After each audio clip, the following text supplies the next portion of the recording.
Brought to you by the Every Dollar app. Start budgeting for free today. Today's question comes from Jennifer in Georgia. My husband and I both work outside of the home and have 2 school-age kids. Prioritizing time together as a family is challenging with our current schedules. We've been alternating picking up the kids from school based on our work schedules. This is not ideal, and our employers are getting tired of it. Together, we earn over $400,000. The only debt is our home. I carry our health insurance through my employer. I was recently offered a position that will give me the flexibility our family needs. However, it is an hourly position with no benefits at $63 an hour. Is it foolish to leave a well-paying job with benefits that I love in order to spend more time with the kids? My heart tells me one thing, my brain tells me another.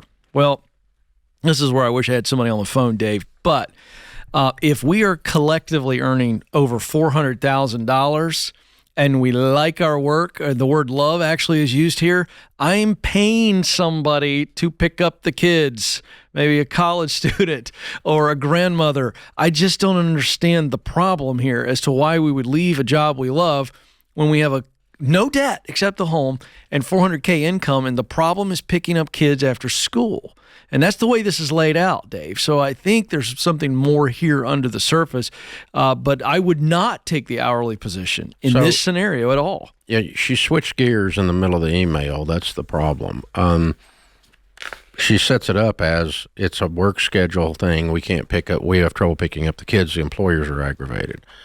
But then towards the bottom, she says, is it foolish to leave a well-paying job with benefits that I love in order to spend more time with the kids? Right. So which is it? Because picking them up is not the issue. It's the second one, which is why she's asking the question. And so when somebody says, my heart tells me one thing, my brain tells me another, the heart is with the kids, wanting flexibility. The brain is going, this is foolish. Yeah. And so what you have to do there is you get the head and the heart on the same page by laying out those two voices. Well, there's 2 or 3 possibilities here, but it's always amazing to me that the first thing we do is we figure out the only way to solve the problem is make less. Right. That's not always the way you solve the problem. So let's pretend that there was a third option. If things are exactly as you feel like they are, Jennifer, here's a third option. You change jobs to a job where you make more money than you make now and has the flexibility for you to pick up your kids. Hadn't thought of that. Instead, we think we have to take a pay cut. No, change jobs where you make more money and has the flexibility. But somehow we think in order to do work that I love or in order to have work-life balance, I have to make less always. That's bullcrap.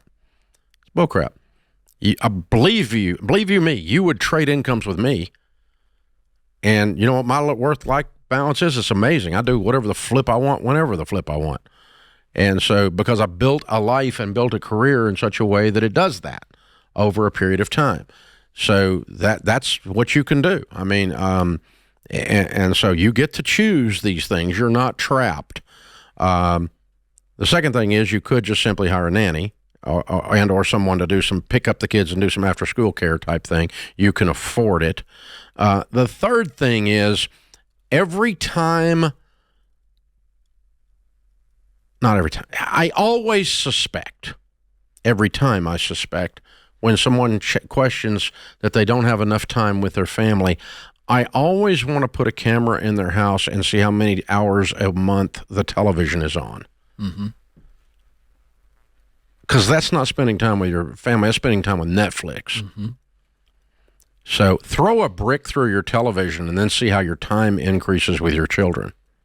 It'll be amazing. Mm-hmm. So, lay your stupid Facebook down and your stupid Instagram down and your stupid TikTok down and quit going down the YouTube rabbit holes and then saying, I want to spend more time with my children. Meanwhile, I've got a screen stuck to my nose. So, I know what the numbers are statistically, nationally, of how many times the average person looks at their phone 2,500 times a day. Mm-hmm. Yeah. Is that bizarre? It's crazy. It's like you're like, if you just wash your hands that much, you'd be in the hospital. Right. So, The other thing I'd add to this, Dave, is I really want her to define what more time is. yeah. So once we define what more time is, then it may be a situation where she wants to be a stay-at-home mother, and that's the greatest job in the world. Big fan of that. At that point, you are taking a massive pay cut, but it's for a season, and you can always get back into the workforce. So this comes down to, what are we prioritizing? What do we mean when we say more time with the kids? If you're saying, I want 10 more hours with them, well, then that's utilizing weekends and nights well, as you're saying. So that has to be defined. Yeah. In 2022, the average, according to Google, who knows everything, so I'm questioning that, but in 2022, the average person that is 18 years old and older spent 3 hours a day on television. Wow. Ta-da! I literally think of that when I hear that, Dave. I go, how do you find the time? If I run yesterday's schedule through between my work and my personal life, I don't know how you find time if you go to bed at a decent hour. That's probably part of it. But I go to bed early. Yeah. I mean, so I'm not saying this lady necessarily is, but every time I hear we want to spend more time with my children, so I'm going to take a job making half of what I used to make. Before I do that, I would unplug my television and my Facebook and all social media, detox from the screens, and see how much time you really are missing with your children. Because the average family in America is being destroyed by screens. We know that. The data is in. It's out of control. Create your free every dollar budget today, the simplest way to budget for your life.